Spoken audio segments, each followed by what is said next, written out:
Coming up next on Living on the Edge. Being a follower isn't just eating the bread or the fish or him doing things for you. It's bringing your needs to him. He wants to help you.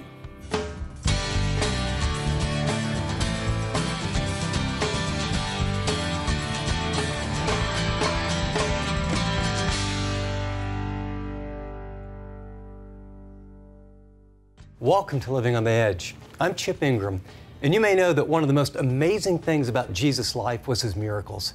One miracle occurs in all four Gospels. It's the feeding of the 5,000. Now, he suspends the natural laws and does supernatural things that were attested even by his enemies. But here's the question. What was behind the miracles? Why did he do them? And is there a message we really need to get from them? That's today on Living on the Edge. Stay with me. Well, welcome to Jesus Unfiltered. We're in a journey through the book of John. And in the first 5 chapters, we looked at what does it mean to believe? In chapter 6, there's a big shift. Jesus' popularity is at its absolute apex. And in chapters 6, 7, 8, 9, and 10, the shift is going to be from not will you believe in me, but will you follow me? And one of the big things that's going to turn is a miracle. The miracle that you just read about, the feeding of the 5,000, is the only miracle that all 4 gospel writers write about. It's the most important miracle of all that he does, save the resurrection. As we get started, I remember as a little boy, I didn't grow up in a Bible teaching church, and you kind of wonder about God, and I had these problems with my knees and would get injections in them, and then they would swell up, and I remember wondering if God exists, if he could still really do miracles. And I remember praying, I remember looking down and just praying, God, if you would just make my knees work again, then, I could believe in you. Or I wonder what it'd be like if I could walk on the earth when Jesus was on the earth. Then maybe I could believe there's really a God and this is all really true. You ever thought about what it would be like if you could have been back then, or maybe better? Let me ask you a very personal question.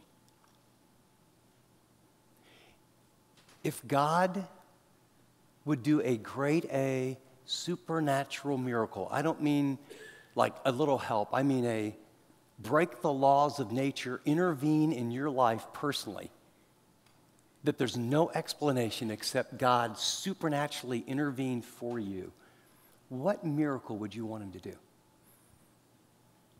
Might be a health issue, might be a relationship, might be finances. What would you really want him to do? What is that maybe one thing that you would say, boy, if God did that, then, because we're going to learn what it looks like to follow, and we're going to learn that miracles are really important, but they have a very clear purpose. And sometimes we don't know what the purpose is. I'm going to ask you to do something. We're going to jump right in. If you would open your Bibles to John chapter 6. If you don't have one, raise your hand. We have the Gospel of John that we're giving to people. There's a Bible in front of you. I'm going to be on page 1055, I believe it is. Or if you raise your hand, we have a little Gospel of John we'll give to you. You got it? I'm going to read. Here's the structure. It's a very, very long passage, and we're actually going to go through it. The passage goes something like this. Miracle number 1, feed 5,000. Miracle number 2, Jesus walks on the water with his disciples. Major rebuke by Jesus to a large multitude about why they are following him. And then that's followed by a very long and important message that part of it is really hard to understand. So let's start with the miracles, and by the time you see it all, you'll begin to understand what it really means to follow Jesus. Are you ready? Stand with me if you will. Let's read the first 2 miracles to get a running start. Notice the context here.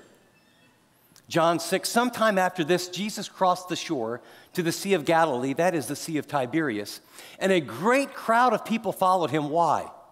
Because they saw miraculous signs that he performed on whom? The sick. Then Jesus went on the hillside and sat down with his disciples. The Jewish Passover feast was near. When Jesus looked up and saw the great crowd coming toward him, he said to Philip, "Where shall we buy bread for all these people to eat?" He asked this only to test him, for he already had in mind what he was going to do. Philip answered, 8 months' wages would not buy enough bread for each one to have a bite. Another of his disciples, Andrew, Simon Peter's brother, spoke up. Here's a little boy with 5 barley loaves and 2 small fish, but how far will they go with so many? Jesus said, have the people sit down. There was plenty of grass. And so they had the men sit down, 5,000. The other gospel writers let us know that there's 5,000 men, so there's probably somewhere between 10 and 20,000 people, if even a few wives and children are along. Jesus then took the loaves, he gave thanks, he distributed to those who were seated as much as they wanted, and then he did the same with the fish. When they all had enough to eat, you might underline that in your mind, he said to his disciples, gather the pieces of bread that are left over, let nothing be wasted. So they gathered them, and they filled 12 baskets with pieces of barley loaves left over by those who'd eaten.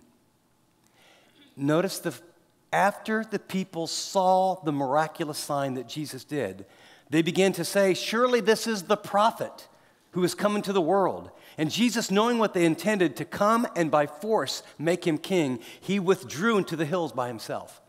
Now what he's going to do, literally, imagine this crowd, maybe 15, 20,000 people. They've seen this miracle. This is the prophet. They're thinking Deuteronomy chapter 18, where Moses said, God will raise up another prophet like me. And Moses brought manna in the wilderness. Jesus is in the wilderness. They see the parallel, and they're starting to rush toward him to make him king, a political king, the Messiah. And as they're doing that, he says to the disciples, okay, pick up all this stuff. He's going to send them away, and then he goes up on a hill to pray.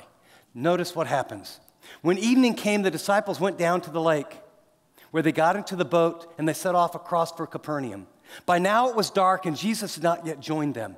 And a strong wind was blowing, and the waters grew rough. When they rowed 3 or 3.5 miles, they saw Jesus approaching the boat. Miracle number 2, walking on the water, and they were terrified. But Jesus said to them, it is I, don't be afraid. Then they were willing to take him into the boat, and immediately the boat reached the shore where they were heading. Context. The next day, the crowd that stayed on the opposite side of the lake realized that only one boat had gone, and that Jesus had not entered that boat with his disciples, but they had all gone away. Then some boats from Tiberias landed near the place where the people who had eaten the bread after the Lord had given thanks. And once the crowd realized neither Jesus nor his disciples were there, they got into the boats and they went to Capernaum. Notice this, in search of Jesus. Miracle, miracle, in search of Jesus. You can be seated. Jesus does this miracle on purpose. Jesus has been teaching. Before he's over in Jerusalem, the Jewish rulers are giving him a hard time. He's declared clearly he's the Messiah. He's taken the disciples off. They went on a little trip over here to Caesarea Philippi, and it's where a place where there's all these different gods and false religions. And there Peter, months earlier, very shortly before this event, said, you're the Christ, the Son of the living God. So the disciples believe he's the Messiah. Crowds and throngs. Now he gets out of Jerusalem because it's getting dangerous because they're trying to kill him, if you remember. And now he looks out and there's throngs of crowds. And I mean, he's a rock star of rock stars. It is crazy. He's gone viral. People are tweeting about him. He's Facebooked everywhere. I mean, literally, it's of his day. And now they're crowding, and they've got this expectation. The king has come. And in their mind, that means he's going to overthrow Rome. We'll make him our king. He'll pull down the Romans. He'll set up a utopian society. This is their mindset of what they want in a Messiah. He's going to make my life work out now.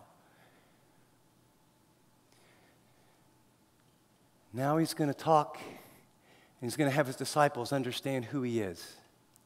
And you'll notice on your notes, there's some different reasons why miracles occur. And I want to just give you these sort of theologically, because God still does miracles, but he does them for a purpose. Miracles are never an end in themselves. Jesus performed miracles to authenticate his identity. Remember, he claimed he's God. These kind of miracles, healing the sick, raising people from the dead, it authenticated his identity. It authenticated his teaching. He had wild teaching. The Father and I are one. If you've seen me, you've seen the Father. I'm the only way, the truth, and the life. And then he raises someone from the dead, or he feeds 4,000 over here and 5,000 over here. Miracles also reveal Jesus' heart. He had this power, but how did he use it? The poor were helped. The lame walked. The blind would see. a destitute parents in agony, their little girl has died, and he speaks and raises her from the dead. A widow is going through a town with her only son, and he's in a coffin, and he's died. And Jesus, moved with compassion, touches the coffin and raises the boy from the dead. These miracles reveal a heart of compassion and concern. Or he's with his disciples, and there's a storm, and they're ready to capsize, and he speaks to the wind, and he speaks to the waves. And or there's a demoniac filled with power and no one can restrain him. And Jesus speaks his words and he's clothed and in his right mind. Miracles authentic his identity, his teaching, his heart, and his power. And it did this one last thing. Did you notice in the opening passage? A great multitude, they drew crowds. Even today, right? When people hear about something supernatural, everyone flocks to know, could this really be God? And so he has these large crowds, but now what we're going to find is he's been teaching. And if you could study this entire chapter very carefully, there'll be grace, truth, grace, truth, grace, truth. And now what he wants them to understand is not everyone is following Jesus for the right reason, and not everyone really gets what it means to be a follower. Let's get a couple of the lessons from the miracles. The sign in the feeding of the 5,000 is 5,000 adults and families are fed. The barley loaves, really, don't think of a loaf of bread. Think of a little piece of pancake about this big. The 2 fish, don't think of like, a couple big ones. They're a little, this word is maybe a little bit bigger than a sardine. It was probably pickled and dried. And so he takes the resources of one tiny little boy, feeds 5,000 plus their families. And then he has the disciples do something that's very important. The word for basket here isn't a small basket. It was a large basket with a top like this, and they often carry it with them. After he does this miracle, those followers who will change the world are each carrying a basket full of pieces of bread, and all of them, hours before, saw these 3 little pancakes and a couple little fish. And they're learning something about Jesus. And it probably didn't miss their thinking that there were 12 baskets full, and he's the Messiah to Israel, and there's 12 tribes, and he's the bread of life, he's the source, he's the answer. All these claims are true, not only for them, but to fulfill all God's promises for the nation of Israel. Now, I don't know if you've ever been a leader, but if you're a leader and thousands of people are following you, and these are your key 12 men that are going to take it on, and they start to take you by force, this is not a healthy situation for your followers. And so you send them on ahead. Now, what you need to understand is that the Sea of Tiberias, they call it a sea, it's not really very big, and there's mountains around it, and when the sun goes down, the cool air and the water often will cause very, very choppy, high, strong winds. These are professional fishermen, and notice it says they're rowing. And so their back is there. Here's the map, right? Here's North Capernaum is over here, and there's a synagogue where he's going to give a message. Over here, it's about 4 miles across the lake this way. He's just fed 5,000 people. They've been about 6 or 7 hours rowing, and they're making no progress. Jesus is up on the hill, and he sees them. Notice he sees and he cares. And they're in a struggle.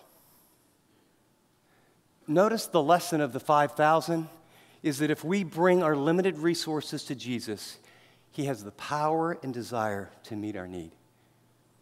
That's what it means to be a follower. It's not just intellectually believe. Here's the lesson. If you bring your limited resources, I don't have enough time. I don't have enough courage. I don't have enough money. I don't know how to address the situation. I don't have the resources to be the kind of parent you want me to be. I don't know how to live this way as a single person. If you bring your limited resources to Jesus, he has the power and the desire to help you.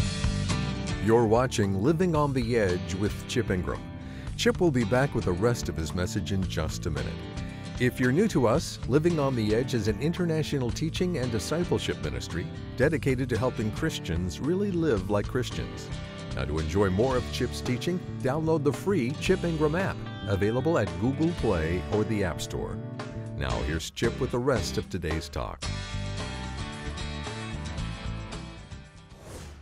Being a follower isn't just eating the bread or the fish or him doing things for you. It's bringing your needs to him. He wants to help you. It's an engagement. It's a life journey. Notice the response as they try to make him king. In the next section, the sign is Jesus walks on the water, and you'll know from the other Gospels that Peter actually says, if it's really you, ask me to come. And Peter walks, and he does well until he begins to look at circumstances and waves, and he begins to sink. And then immediately Jesus gets in the boat, and you have sort of one of those Star Trek moments, right? He gets in the boat, and immediately they're there. Now, what do you think why is he preparing them? There's going to be 11 of these 12 men that are going to blaze a trail that is so countercultural, that it will be so difficult. They will go through such suffering. Every single one of them will be martyred and will not waver for their faith because they understand who he really is. The conviction of following someone is you can't follow them unless you can trust them. And you can only trust people that you can believe their word. They have the power to do what they say they can do, and you can only trust them if you really know they care about you. And Jesus sees their struggle. And Jesus walked on the water purposefully to let them know that whatever comes into your world and your life, I want you to know even the very powers of nature are not a limitation for me. And so here's the lesson from miracle number 2. If we invite Jesus into the storms of our life, he'll rescue us. And by the way, this isn't hypothetical. I still remember I was a very, very young Christian. And a good friend of mine was in an accident. He broke his body. He severed his spinal cord. They gave him no chance to live. We were all young Christians. We really didn't know what we were doing. And the doctor said, we're sorry, there's internal bleeding everywhere,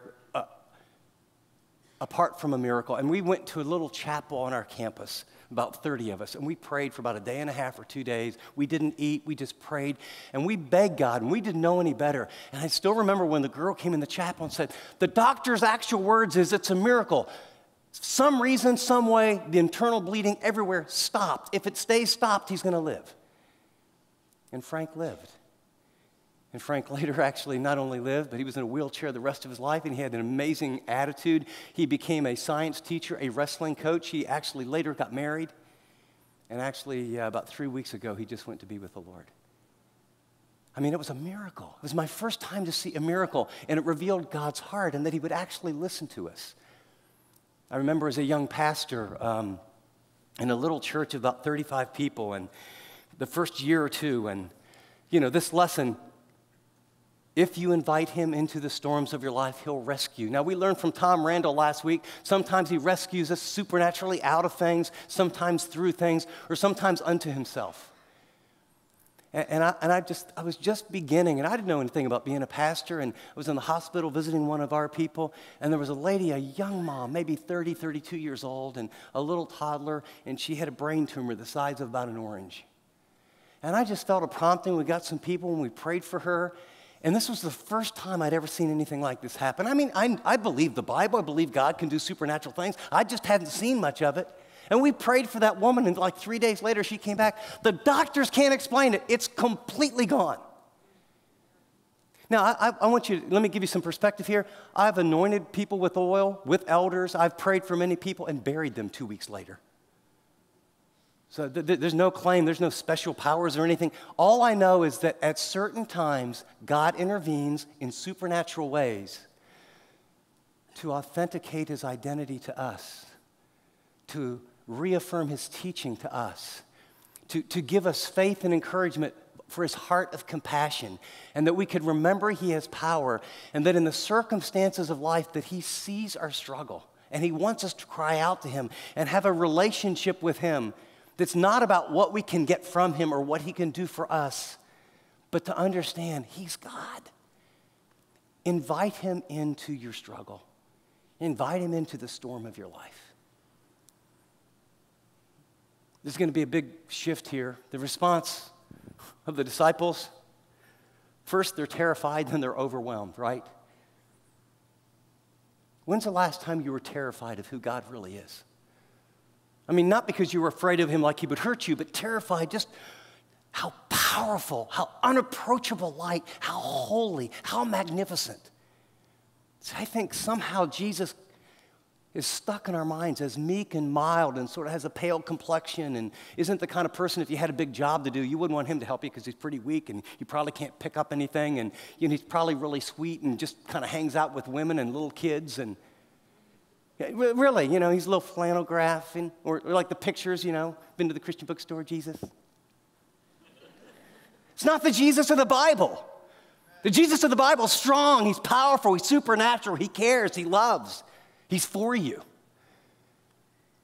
The shift now happens where they're learning to trust because these miracles are affirming who he is.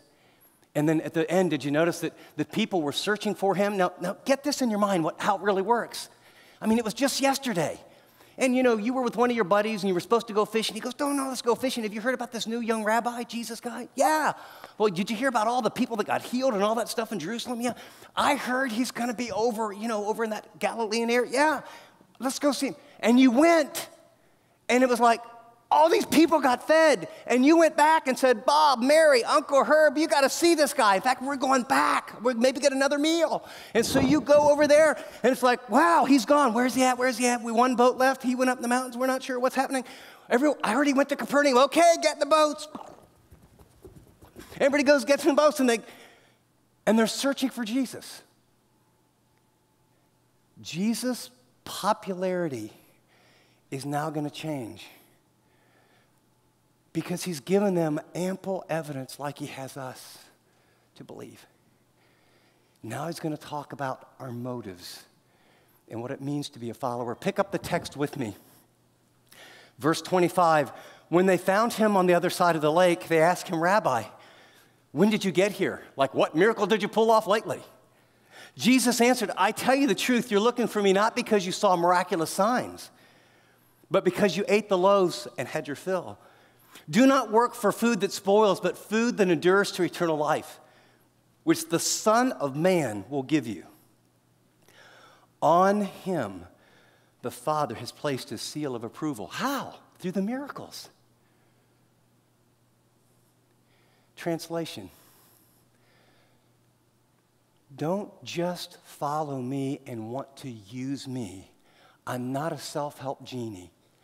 I didn't come to the earth just to make your life work out. My goal wasn't that, I could be sort of like a spiritual vending machine to make your life what you want it to be. I am God. I provided the food and I did the miracle so that you could see who I am, so you could follow and have relationship, not use me. You didn't even come because of the miracles. You came because I met some material, physical needs, and you wanted more. Command. Do not work. Don't give your energy. Don't give your life for stuff that spoils or perishes, or stuff that it never lasts. Don't give your life for success. Don't give your life for money. Don't give your life for houses. Don't give your life for jobs. Don't give your life for where your kids get into school. Don't give your life for impressing people. Don't give your life for anything that is here today and tomorrow. Instead, give your life for the food, the truth that leads to eternal life. And then this favorite phrase about himself, the Son of Man. And what he's saying is, are you ready? Jot this in your notes if you would. He's exposing the air of spiritual consumerism. The rebuke is their motives. He says, you're not searching for me. You're searching for me for what you can get. The lesson is, don't give your life for things that are temporal, but for that which is eternal. And in just a minute, they have a question. Because see, in their mindset about what it means to have a relationship with God or believe in God is so fixed about what you do in your performance. The Pharisees did this, this, and this. It was all about do. So he's done the miracles. Yes, you're special. So what do we need to do? I mean, do we read more of the Bible? Do we go to synagogue more often? What's the formula? Everyone had a formula. Tell us the 4 things to do, the 3 things to do, the 2 things to do, so our lives can work out and we can control this little God and get what we want. He says, this is the work of God, verse 29, that you believe on him whom he has sent. It's not about your working. It's not about your doing. It's not about your religiosity. It's not about getting God in a box so you can use him to make your life and your relationships and your finances and your kids and your singleness and your education and all your stuff. It is about believing and trusting and having a relationship with the God who made you so you could discover his purpose and live out of his fullness and know that you're loved just for who you are and know that he has forgiven you and he will place his spirit in you and he's deposited gifts in you and he has a purpose for you, that the greatest and deepest joy in all the earth and the byproduct of some of these things will be very wonderful relationships. And the byproduct may be financial blessing in seasons and other seasons not financial blessings. And the byproduct may be kids that turn out very wonderfully and actually get into some very nice schools. But if that's the goal, you'll miss this one. At the beginning of this message, I ask a question. If God would do a great A, supernatural miracle for you, what miracle would you want him to do? What would it be? Would he heal a loved one? Maybe fix a broken relationship, provide enough money for the big thing or the big need that you have? Well, here's the deal. God does intervene. But in this passage, Jesus taught us something very important. He's not a vending machine. It's not do 3 or 4 good deeds and then God does miracles and our life is always going to work out the way we want it to. Our motives are critical. God's interested in your heart, a real relationship. And there's some teaching today that borders on the side of if you do certain things, you'll never be sick, you'll never have a bad day, everything will work out right. But that's contrary to the Jesus of the Bible. So here's my plea. Would you be willing to come to God and say, Lord, you certainly know I long for a miracle, but more than anything else, I want to follow you. I want a deep and abiding relationship, and I will leave the outcomes to you. And let me encourage you that there's a lot of Christians deeply disappointed with God because they've begun to believe that he has to deliver on things that he never promised. I encourage you, follow along. Let's read the Gospel of John together and learn the Jesus that's unfiltered right out of the New Testament. As we wrap up today's program, first, thanks for watching. It's great to have you with us. And maybe a little background of Living on the Edge. At our heart is to help Christians live like Christians. As you've heard a little bit about me, I grew up in a world where people said one thing and lived a different way. And God has been so gracious to help us, help pastors, help churches, help people through TV, to really get equipped to live the life out of a heart of integrity and love and authenticity. Here's my question. Can you imagine what would happen in your church, your home, your network, as more and more people live that way? And if so, would you be willing to help us? Would you partner with us financially and even tell your friends to go to livingontheedge.tv where they can hear biblical teaching that's relevant, applicational, that helps Christians really live like Christians. Thanks so much.